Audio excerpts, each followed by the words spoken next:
Vocational.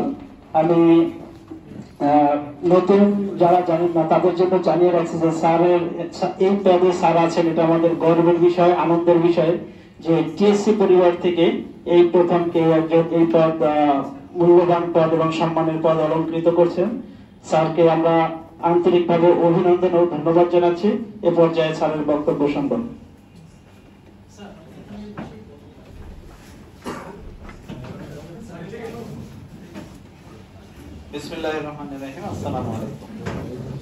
সম্মানিত সহকর্মীবৃন্দ, স্নাতক শিক্ষার্থীবৃন্দ, বরিশাল সরকারি টেকনিক্যাল স্কুল ও কলেজ কর্তৃক আয়োজিত আজকের এই পুরস্কার বিতরণী অনুষ্ঠান, আমি সৌভাগ্যবান যে এরকম পুরস্কার বিতরণী অনুষ্ঠানে হাজির হতে পেরেছি। এই জন্য বরিশাল সরকারি টেকনিক্যাল স্কুল ও কলেজ অথরিটিকে ধন্যবাদ জানাচ্ছি। বরিশাল টিএসসি আর একদিক থেকে সৌভাগ্যবান যে সাধারণত অনুষ্ঠানে একজন প্রিন্সিপাল থাকে, কিন্তু আজকের অনুষ্ঠানে 3 জন প্রিন্সিপাল উপস্থিত, আবার আমাদের পলিটেকনিক ইনস্টিটিউটের সম্মানিত উপাধ্যক্ষ মহোদয় উপস্থিত, আর আঞ্চলিক পরিচালক তো আছেই। এদিক দিয়ে বরিশাল টিএসসি আসলে সৌভাগ্যবান যে এত গুণীজনের সমাবেশ এক মঞ্চে। সম্মানিত সহকর্মীবৃন্দ এবং স্নাতক শিক্ষার্থীবৃন্দ, ক্রীড়া অনুষ্ঠান এটি মানসিক বিকাশের জন্য খুব জরুরি। প্রতিযোগিতা এখানে যেহেতু হেলদি প্রতিযোগিতা হয়, সুস্থ প্রতিযোগিতা হয়, সেজন্য এটি খুবই প্রয়োজনীয় শিক্ষা জীবনের জন্য, মানবিক বিকাশের জন্য। আমরা আমাদের সীমাবদ্ধতার কারণে অনেক কিছুই করতে পারি না। স্পেস ক্রাইসিস, প্রয়োজনীয় ম্যান পাওয়ারের ক্রাইসিস, এই সব কারণে আমরা সব হয়তো করতে পারি না। তারপরেও এত সীমাবদ্ধতার মধ্যেও আমাদের প্রতিষ্ঠানগুলো এই কালচারাল প্রোগ্রামগুলো, কো-কারিকুলাম অ্যাক্টিভিটিসগুলো সম্পাদন করে থাকে। এই জন্য আমি আন্তরিক ধন্যবাদ জানাচ্ছি সকলকে। তো আমাদের এই লেখাপড়ার পাশাপাশি যদি এক্সট্রা কারিকুলাম অ্যাক্টিভিটিসগুলো না থাকে, যদি এগুলো ম্রিয়মাণ হয়ে যায়, তাহলে বাচ্চাদের সুস্থ মানসিকতার বিকাশ বাধাগ্রস্ত হয়। সেই জন্য এই কো-কারিকুলাম অ্যাক্টিভিটিস গুলো আমাদের উজ্জীবিত করতে হবে, তাজা রাখতে হবে। আমাদের বরিশাল টিএসসি সম্মানিত শিক্ষক বলেছেন যে এখানে ক্রীড়া শিক্ষকের সমস্যা। তা বাঁচা গেছে যে উনি একজন শিক্ষকের কথা বলেছে। আমি তো জানি যে অনেক শিক্ষক নেই। আমরা যে ইঞ্জিনিয়ারিং ড্রয়িং পড়াই, তার জন্য কি কোনো শিক্ষক আছে? কম্পিউটার অ্যাপ্লিকেশন সাবজেক্ট পড়াই, তার জন্য কি কোনো শিক্ষক আছে? আপনারা চতুর্থ বিষয় হিসেবে কৃষি বিজ্ঞান পড়ান, তার জন্য কি কোনো শিক্ষক আছে? এরকম অনেক শিক্ষক আমাদের নেই। তো এই বিষয়গুলো অনেক জটিল বিষয়, বড় বিষয়। দেখা যায়, আমরা চেষ্টা করতেছি যে ধীরে ধীরে কিছু করা যায় কিনা, সেই চেষ্টা অব্যাহত আছে। আমরা যে ইসলাম ধর্ম বা হিন্দু ধর্ম পড়াই, সেখানে আসলে ওইভাবে ধর্মীয় শিক্ষক নেই। অনেক আগে খণ্ডকালীন শিক্ষক নেওয়া হতো, যেটি পরে এসে সর্বোচ্চ বেতন 11,000 টাকা করা হয়েছে, আর 11 গ্রেডে কোনো কোনো প্রতিষ্ঠানে লোক নিয়োগ দেওয়া হয়েছে। এটি আমাদের এই প্রতিষ্ঠানে কি আছে আমি জানি না, যে এখানে কি 11 গ্রেডের না ওই 11,000 টাকা ফিক্সড বেতনের, 2 রকমের টিচারই আছে। তবে 11 গ্রেডের। তো এটিও নিয়ে আমরা চিন্তা করতেছি যে টিচার ওনার আবার 11 গ্রেডে রাখা হলো, কেন রাখা হলো, এই বিষয়গুলো নিয়েও আমরা চেষ্টা করতেছি। তবে একদিনে তো সবকিছু পারা যাবে না। আমরা একটা বড় ক্ষতিগ্রস্ত হয়ে গেলাম। আমাদের যে ভাইস প্রিন্সিপাল মহোদয়ের সাথে আলাপ হচ্ছিল, স্টুডেন্ট মুভমেন্ট, এটি আমাদের অনেক কাজ পিছিয়ে দিচ্ছে। অনেকগুলো কাজ আমাদের প্ল্যানিং এ ছিল, কিন্তু আমরা করতে পারিনি। কারণ ওই যে কোর্টে দৌড়াতে হয়, ছাত্রদের মিছিলে যেতে হয়, অনেক এইসব নিয়ে আমাদের একেবারে পেরেশান থাকতে হয়েছে, সচিব থেকে শুরু করে আমরা ডাইরেক্টরেট সবাই। যার ফলে আমরা অনেক পিছিয়ে গেছি। অনেকগুলো কাজ আমাদের প্ল্যানিং এ ছিল, আমরা করতে পারিনি। তো দেখা যাক বাকি যে সময়টুকু আছে, যে কয়দিন আমরা এখানে আছি, কতটুকু করা যায়। আমাদের মাথায় আছে যে কতটুকু সলভ করা যায়। অনেক রকমের সমস্যা আমাদের সেক্টরে আছে। তো সম্মানিত সহকর্মীবৃন্দ, আমাদের যা আছে তাই নিয়েই ঘুরে দাঁড়াতে হবে। আমাদের প্রতিষ্ঠান সমূহ থেকে সুগন্ধি বেরোতে হবে, যাতে আমার এই সুরভিতে মোহিত হয়ে অন্যরা আকৃষ্ট হয়ে আমার কাছে আসে। এই ব্যবস্থাটি আমাদের করতে হবে। সেটি বিভিন্নভাবে করা সম্ভব। একটি হলো এক্সট্রা কারিকুলাম অ্যাক্টিভিটিস, যেটি জেলা পর্যায়ে হয় বা বিভাগীয় পর্যায়ে হয়, সেগুলোতে আমাদের অবস্থান নিশ্চিত করতে হবে। তাহলে এর মাধ্যমে আমরা জনসমাজের কাছে সাধারণে এটার প্রচার হতে পারে যে টেকনিক্যাল এডুকেশন এরকম দেশে আছে। আরেকটি হলো যে আমার এখানে এই প্রতিষ্ঠানের জন্ম হলো বিশেষায়িত প্রতিষ্ঠান হিসাবে। এটি সাধারণ শিক্ষার কোনো প্রতিষ্ঠান নয়, এটি কারিগরি শিক্ষা দেওয়ার জন্য। এই কারিগরি শিক্ষাটা এখানে নিশ্চিত করতে হবে। ব্যবহারিক যে ক্লাসগুলো, এখানে ব্যবহারিক ক্লাসই হতে হবে। এখানে এরকম বলা যাবে না ঠিক আছে তুমি বসে 20টা প্রশ্ন মুখস্থ করো অথবা এই 10টা প্রশ্নের উত্তর লিখে নিয়ে আসো। ব্যবহারিক ক্লাসে এই কাজগুলো করা যাবে না। ব্যবহারিক ক্লাসে ব্যবহারিক হতে হবে, সেটা ফিজিক্স হোক, কেমিস্ট্রি হোক, ম্যাথমেটিক্স হোক, বাংলা হোক, ইংলিশ হোক। বাংলারও ব্যবহারিক নেওয়া সম্ভব, ইংলিশেরও ব্যবহারিক নেওয়া সম্ভব। সেটি ব্যবহারিকই হতে হবে, সেটি যেন তাত্ত্বিক ক্লাস না হয় সেই বিষয়টি আপনারা ইনশিওর করবেন। এবং ব্যবহারিক ক্লাসে আমার সম্মানিত স্যারের উপস্থিতি নিশ্চিত করতে হবে। আমি এই যে আরটিও স্যারের সাথে কথা বলেছি যে এটি বরিশাল ডিভিশন, এটি আপনি নিয়ন্ত্রণ করবেন এবং কোথায় ব্যবহারিক ক্লাস কি অবস্থায় হচ্ছে সেই বিষয়টি আমাদেরকে একটু ইনফর্ম করবেন। ব্যবহারিক ক্লাস নিশ্চিত করতে হবে। এই বিষয়ে আমাদের সাথে 3 জন প্রিন্সিপালও আছেন। প্রিন্সিপাল স্যাররা এই বিষয়টি নিশ্চিত করবেন যে আমাদের এই প্রতিষ্ঠানগুলোর জন্ম হলো ব্যবহারিক কাজের জন্য, যাতে যে কোনো একটি ভোকেশন শিখে সোসাইটিতে সে অবদান রাখতে পারে। যদি কোনো জায়গায় ড্রপ হয়ে যায় তাহলে যাতে তার জীবন ক্ষতিগ্রস্ত না হয়। সাধারণ শিক্ষায় শিক্ষিত হয়ে আমি যেটা সংক্ষেপে বলি যে আইএবিএ পাস করে লাভ নেই। আইএবিএ পাস করে জাতির ঘাড়ে বোঝা চাপতেছে। আপনারা দেখেছেন যে দেশের স্বনামধন্য শিক্ষাবিদরা বলতেছে যে ন্যাশনাল ইউনিভার্সিটি বেকার তৈরির কারখানা, তারা বেকারত্বের সার্টিফিকেট দিচ্ছে অনবরত। আমরা সেখানে যেতে চাই না। আমাদের এই বিষয়টি নিশ্চিত করতে হবে। বিশেষায়িত প্রতিষ্ঠানকে সাধারণ শিক্ষার মতো চিন্তা করলে হবে না। সেটি হলো ক্যাডেট কলেজে ভর্তি হয়ে কেউ যদি মনে করে যে আমি আর্মি ট্রেনিং নেব না, ওটা আমার দরকার নেই, আমি ডাক্তার হবো, ইঞ্জিনিয়ার হবো, তাহলে সে কি ওই প্রতিষ্ঠানে পড়তে পারবে? পড়তে পারবে না। আবার ক্যাডেট কলেজ যদি বলে যে না আমরা আর্মি ট্রেনিং বাদ দিয়ে দিই, এখন শুধু ফিজিক্স কেমিস্ট্রি ম্যাথমেটিক্স পড়াই, তাহলে ক্যাডেট কলেজ থাকার দরকার আছে? সাধারণ প্রতিষ্ঠানই তো যথেষ্ট, একরকম করে দিলেই হয়। একটি ক্যাডেট কলেজ মানে হলো যে জাতির জন্য বিরাট বোঝা, অনেক টাকা ইনভেস্ট করতে হয় সেখানে। সিমিলারলি আমাদের এই প্রতিষ্ঠান এটিও বিশেষায়িত প্রতিষ্ঠান। এখানে যেমন ভাবে জনবল আছে উচ্চশিক্ষিত, মনে করেন 5th গ্রেডের প্রিন্সিপাল, 6ষ্ঠ গ্রেডের অনেক লোক, এখন হয়তো পদ খালি আছে সেটা ভিন্ন কথা, কিন্তু বরিশাল টিএসসি মানে এখানে 10 গ্রেডের টিএসসি, তাহলে কমপক্ষে আগে থেকে 10 জন চিফ ইন্সট্রাক্টর তো ছিলই, এখন আবার এগুলো বাড়তেছে। আমাদের নন টেকের চিফ ইন্সট্রাক্টরের পদও পূরণ হয়ে যাবে আমরা আশা করতেছি খুব সত্তরই। তো এত 6ষ্ঠ গ্রেডের অফিসার আর কোন স্কুলে আছে বা কোন কলেজে আছে? তাহলে এত 6ষ্ঠ গ্রেডের অফিসার আমি কেন পুষবো? এটা এই জন্য পোষা হয় যে এটা বিশেষায়িত শিক্ষা প্রতিষ্ঠান, একে বিশেষ মর্যাদা দিয়ে এই অবস্থানে আনা হয়েছে। সেই স্পেশাল মর্যাদার কারণেই এত সুযোগ সুবিধা পাবে। আপনারা চিন্তা করেন যে কত কোটি কোটি টাকার যন্ত্রপাতি এই প্রতিষ্ঠানে দেওয়া হয়েছে।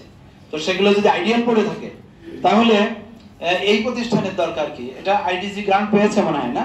এই প্রতিষ্ঠান বরিশাল কি আইডিজি গ্রান্ট পেয়েছে? তাহলে 6 কোটি টাকার যন্ত্রপাতি বা বিভিন্ন সুবিধা আপনারা পাচ্ছেন। তাহলে এই এত টাকা কেন গভর্নমেন্ট ইনভেস্ট করবে? ইনভেস্ট করা হচ্ছে যে আমাদের সন্তানেরা বিশেষায়িত শিক্ষায় শিক্ষিত হবে।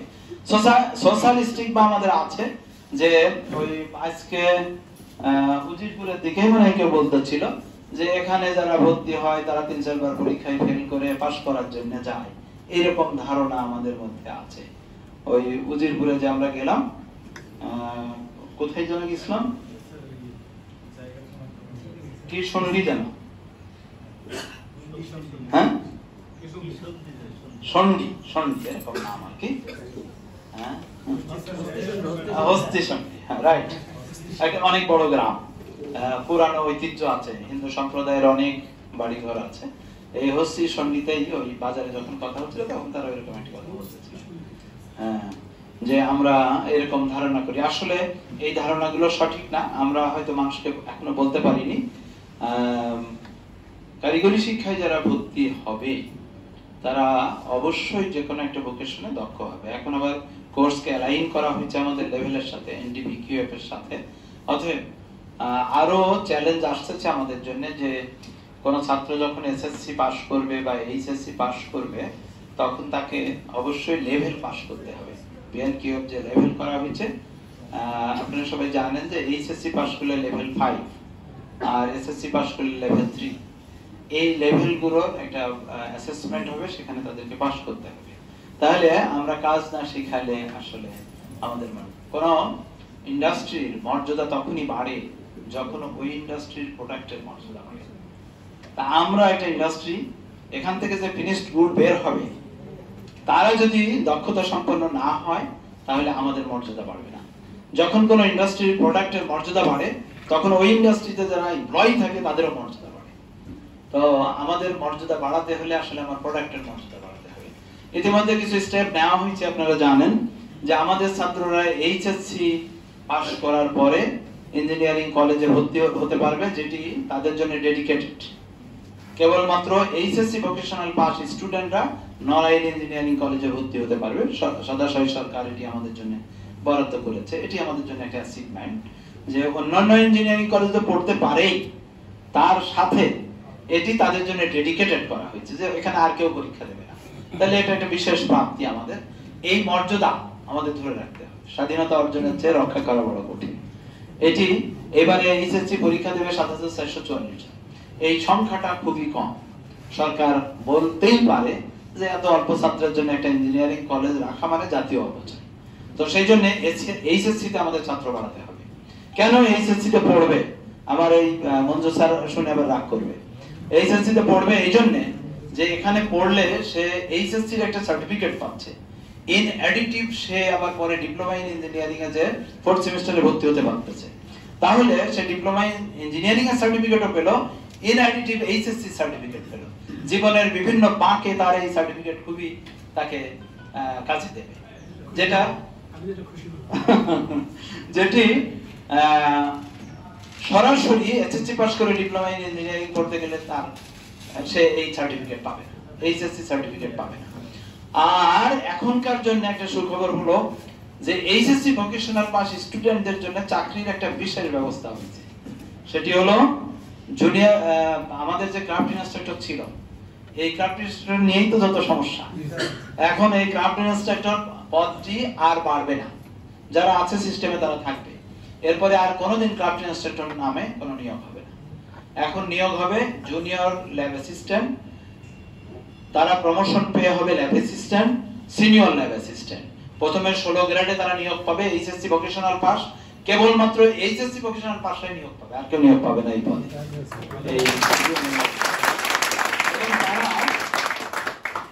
তারা প্রমোশন পেয়ে 13 গ্রেডে যাবে, তারপরে প্রমোশন পেয়ে 11 গ্রেডে যাবে। তাহলে 11 গ্রেড পর্যন্ত এই এইচএসসি ভোকেশনাল পাস করেই তারা যেতে পারতেছে। এর চেয়ে সুবর্ণ সুযোগ বাংলাদেশের প্রেক্ষাপটে আর নেই। আর এটির পদ এত বেশি হবে যে আমরা ছাত্র দিতে পারবো না। কারণ হলো যে আমাদের যে টিএসসি অলরেডি তো আমরা বলতেই পারি যে 164, টিএসসি 164, 329 পাইপলাইন। এবছরে কমপক্ষে 100টি প্রতিষ্ঠানের ল্যান্ড অধিগ্রহণ কাজ সমাপ্ত হবে বলে আমরা একটা টার্গেট নির্ধারণ করেছি 329। তাহলে এই টিএসসি গুলোতে যে ল্যাব অ্যাসিস্ট্যান্ট লাগবে সেগুলো তো আমার প্রোডাক্ট যাবে, এবং অলসো পলিটেকনিকে যেগুলো লাগবে সেগুলো আমার এখান থেকে যাবে। আর বেসরকারির কথা তো বললামই না, ওখানে হাজার হাজার প্রতিষ্ঠান রয়েছে, এক প্রতিষ্ঠানে একজন নিলেও তো 2200 যাবে। তো সেই জন্য এইচএসসি ভোকেশনাল স্টুডেন্টদের জন্য সুবর্ণ সুযোগ। আর সরকারি অন্যান্য সংস্থায়ও কিন্তু অনেকগুলো সংস্থা স্পেসিফাই করে দেয় যে এইচএসসি ভোকেশনাল পাস লাগবে। আমরা মার্কেটিং করতে পারিনি বলে আমাদের এই দুরবস্থা।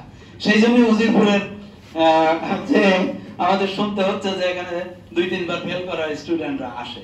এখন থেকে যাতে সেই কাজটি না হয়, আমি আপনাদের একটি চ্যালেঞ্জ দিয়ে যাচ্ছি, কাজ দিয়ে যাচ্ছি, এটি আপনারা নিশ্চিত করবেন। এইবারে এসএসসি যারা পাস করবে তারা কেউ যেন আপনার প্রতিষ্ঠান থেকে চলে না যায়। এই চলে গেলে আপনারা সবাই দায়ী। এটি আপনারা সব ছাত্রকে আপনারা এখানে ভর্তি করবেন। কেন ভর্তি হবে না? ও কোথায় যাবে? এখান থেকে পাস করে যাবে পলিটেকনিক ইনস্টিটিউটে ডিপ্লোমা ইন ইঞ্জিনিয়ারিং পড়তে। তো ডিপ্লোমা ইন ইঞ্জিনিয়ারিং পড়ার জন্য তো আপনার প্রতিষ্ঠানই বেটার, অতএব আপনারা এখান থেকে পড়ে যাবে। আরেকটি হলো সে বেসরকারিতে পড়তে যাবে, কেন বেসরকারিতে পড়বে, বিএম পড়বে কেন, বা অন্য সরকারি কলেজে কেন পড়বে? আপনার এখানে 10 টাকা বেতন দেয়, ও বোঝে কবে বেতন দেয়? বেসরকারি যে কোনো প্রতিষ্ঠানে গেলেই তো তার মাসে অনেক টাকা গুনতে হবে। আপনি যে ট্যাবলেট চেয়ারে বসে ক্লাস নেন, মাথার উপরে ফ্যান ধরে, কখনো কখনো এসির মধ্যে বসায় ক্লাস নেন, এই সুযোগটা কি অন্য কোনো প্রতিষ্ঠানে আছে?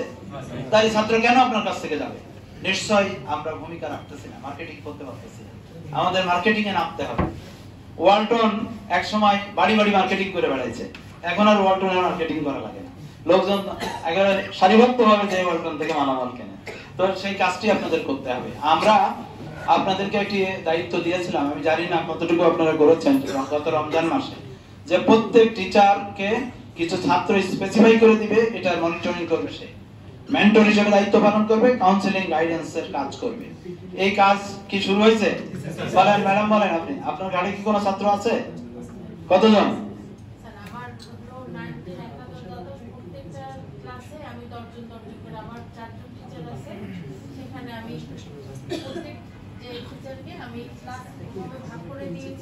এবং প্রত্যেক টিচার 10 জন করে স্টুডেন্টকে ওইভাবেই আমি মানে ওইভাবে গাইড করি। তো এখন আমাকে একটু বলেন, মাস থেকে এই মে মাস এখন পর্যন্ত কি রিপোর্ট, কি কাজ তারা করেছে? আপনার কাছে কোনো রিপোর্ট আছে? স্যার ওদেরকে যে মানে ক্লাস অনুযায়ী সিলেবাস অনুযায়ী প্র্যাকটিক্যাল গুলো আমি আলাদা করে দিয়েছি এবং সেই অনুযায়ী প্র্যাকটিক্যাল ক্লাস নেওয়া, এটার উপরে আমি জোরটা বেশি দিয়েছি। আর সেটার সাথে প্র্যাকটিক্যাল বেস, যেমন ক্লাস 9 ওরা হলো লেভেল 1 হবে, সেই অনুযায়ী ওদের যে ওয়্যারিং এর যে প্র্যাকটিক্যালটা ওইটা 9 হলো 2, হ্যাঁ লেভেল 9 2 10 3। ওইটাই ওদের যে প্র্যাকটিক্যালটা ওইটার উপরে আমি। জি বসেন, ধন্যবাদ আপনাকে। আমরা বলেছি যে কাউন্সিলিং এবং গাইডেন্স এর কাজ করবে, সেটি হলো শুধু লেখাপড়ার কথা বলবে তা নয়। সেই জন্য যে ট্রেডের স্টুডেন্ট, ওই ট্রেডের টিচারকে দিবেন না, দিবেন অন্য ট্রেডের টিচারকে। কারণ ওই ট্রেডের টিচার তো সবসময় তার সাথে থাকেই, অন্য একটু ভিন্ন ফ্লেভার তাকে দেন, অন্য স্যার কিভাবে কথা বলে, কিভাবে আহ্বান করে সেটি শুনুন। এই জন্য ডিভিশনটা ওভাবে করবেন। আর তারা ক্লাসের বাইরে কথা বলবে, ক্লাসের মধ্যে না, মাঠে বসে কথা বলবে, অথবা কোনো হিস্টোরিক্যাল প্লেসে নিয়ে যাবে, যে সেখানে বসে গল্প করবে, প্রয়োজনে রাস্তার পাশে কোনো পার্কে বসে কথা বলবে, সেটি হ্যাঁ তার সাথে বসে ফুচকা খাবে, যে স্যার বলতেছে ফুচকা খাবে, ঠিক আছে, এটা নো প্রবলেম, এটি করবে। ছাত্রের বাড়িতে যাবে, যে টার্গেট করবে যে প্রত্যেক টিচার কমপক্ষে মাসে 2 জন ছাত্রের বা ছাত্রীর বাড়িতে যাবে, যে তাদের খোঁজ খবর নেবে। এটা একটু আপনারা মাঠে নেমে পড়েন দয়া করে, কারণ আমাদের অস্তিত্বের লড়াই, সেখানে আমাদেরকে প্রতিষ্ঠিত করতেই হবে। সরকার চাচ্ছে যে কারিগরি শিক্ষা এক্সপান্ড করুন, বিভিন্ন ভাবে উদ্যোগ নিচ্ছে, আমাদের চোখে হয়তো ধরা পড়তেছে যে অনেক শর্টেজ, অনেক কিছু আমরা পাচ্ছি না, সেটা ঠিক আছে। দীর্ঘদিনের পঞ্জীভূত সমস্যা 2-1 দিনে তো সমাধান হবে না, সময় লাগবে। তবে এই যে 329 করা হচ্ছে, এটা আমাদেরকে বলে দেয় যে কারিগরি শিক্ষার এক্সপানশন আমরা চাচ্ছি। এখন এনরোলমেন্টে একটি ভাটা পড়েছে। আরেকটা সমস্যা আমাদের ছিল যে পরীক্ষা পদ্ধতি, ওই যে আমরা যে হ্যাঁ যে বললাম যে শুধু পাস করার জন্য এখানে যাই, 2 তিনবার ফেল করলে এখানে গেলে পাস হয়ে যায়, এই অবস্থাটা উত্তরণ ঘটবে। এখন এই পদ্ধতি আর নেই। আগে একটা সময় ছিল যে বলা হতো এতজন ফেল করলো কেন, কেমন টিচার আপনি, খাতা আবার নতুন করে দেখেন। এখন আর এই কথা বলা হবে না, এবং পাশের হারের দিকে নজর দেওয়া হবে না। সচিব স্যারের কথা হলো যে অনেক পাস করাইছেন আপনারা, আমরা পাস চাই না, কোয়ালিটি চাই, কোয়ালিটি ইনশিওর করতে হবে, আপনারা সেই দিকে নজর দেন। অপাত্রে মূল্যবান জিনিস দান করবেন না। কোন ছাত্র যেন আপনাকে না বলে যে স্যার হাতের নম্বর দেয়, এই প্র্যাকটিস চেঞ্জ করতে হবে। আপনি তো নম্বর দেন না, ছাত্র নম্বর অর্জন করে, যে যা পায় তাই আপনি আপনার হাত দিয়ে লিপিবদ্ধ হয়, আপনি নম্বর দেন না। এই ফিলোসফিটাই বদলাতে হবে, যে হাতের নম্বর, ছাত্র যার যথাযোগ্য প্রাপ্য সেই নম্বর দিবেন। কারণ আমাদের নিয়ে যে স্যাররা অনেক কথা বলে যে A+ পাইছে সে কিছু পারে না, এখান থেকে আমাদের বের হতে হবে। তো সেই জন্য আপনাদের ঘুরে দাঁড়াতে হবে, আমাদের অস্তিত্বকে দৃঢ় করতে হবে। আমি আগেই বলেছি যে আমার প্রোডাক্ট যদি মূল্যায়িত হয়, তাহলে আমার মর্যাদা বাড়বে। মানুষ তখন আমার সাথে সখ্যতা করতে চাইবে, রাস্তা দিয়ে হেঁটে গেলে কাছে এসে ভিড়তে চাইবে, সালাম দেবে, আমার প্রোডাক্ট যদি তাদের কাছে আদৃত হয়। তো আমরা যে কথা বললাম, আপনারা যদি এগুলো ইমপ্লিমেন্ট করেন, দেখেন যে এর প্রভাব 1 বছর বা 2 বছরের মধ্যেই পড়তে থাকবে। আপনারা একটু চেষ্টা করেন টিচার স্টুডেন্টদের বাড়িতে যাওয়ার। খুব কঠিন স্যার? খুব কঠিন হবে? একটু প্র্যাকটিস করেন, একটু প্র্যাকটিস করেন, সবাই একটু প্র্যাকটিস করেন। স্টুডেন্টদের বাড়ি, মাসে 2 জন স্টুডেন্টের বাড়ি যান, তার গার্জিয়ানের সাথে কথা বলেন, তার আত্মীয় স্বজন যারা আছে তাদের সাথে কথা, সে কোন ঘরে বসে পড়ালেখা করে একটু দেখেন, সে কয়টা থেকে কয়টা পর্যন্ত পড়ে, আর কি কি দক্ষতা তার আছে, এই বিষয়গুলো একটু খোঁজ খবর নেন। সম্মানিত সহকর্মীবৃন্দ, সময় আমাদেরকে পারমিট করতেছে না, এই জন্য অনেক কথা বলা, যেহেতু আপনাদের ঘরের বাড়ির মানুষ আমি, আপনাদের সাথে মন খুলে কথা বলার সুবিধা আছে, আপনারাও বলতে পারেন, আমিও বলতে পারি, এটি একটি অপরচুনিটি। তবে অত্যন্ত দুঃখের সাথে বলতে হচ্ছে যে আমার অফিসে গেলে আমি কথা বলতে পারি না। এই যে স্যারও একদিন গেছিল, চুপচাপ বসে থেকে চলে আসতে হয়েছে, কারণ এত কাজের ভিড়, চাপ, যে আসলে স্কোপ থাকে না।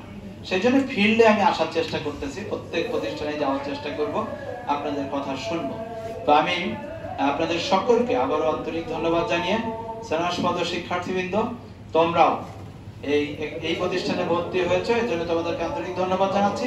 এবং তোমরা যে কোনো একটি ভোকেশন, যে ট্রেডে তুমি ভর্তি হয়েছো, সেই ট্রেডে যাতে একটা দক্ষতা নিয়ে যেতে পারো, সেই কাজটি তোমাদের করতে হবে। তো সকলকে আবারও ধন্যবাদ এবং কৃতজ্ঞতা জানিয়ে শেষ করছি। আল্লাহ হাফেজ, আসসালামু আলাইকুম। ধন্যবাদ প্রিয় মহোদয়। আমরা আপনার কাছ থেকে আশার কথা শুনেছি, আমরা আন্তরিকভাবে বিশ্বাস করতে চাই এগুলো বাস্তবায়িত হবে। এবং আপনি স্যার আমাদের সমস্যার কথা জানেন, আমাদের সামর্থ্যের কথা জানেন, আপনি সমাধানের কথা জানেন, আপনি আমাদের হাড়ির খবর সবই জানেন। আমি আশা করি আপনার দিক নির্দেশনায় আমরা যদি আন্তরিকভাবে এগিয়ে যাই, তাহলে যে কোনো সমস্যা মোকাবিলা করে আমরা ওই সুগন্ধ সর্বোচ্চ ছড়াতে সক্ষম হব।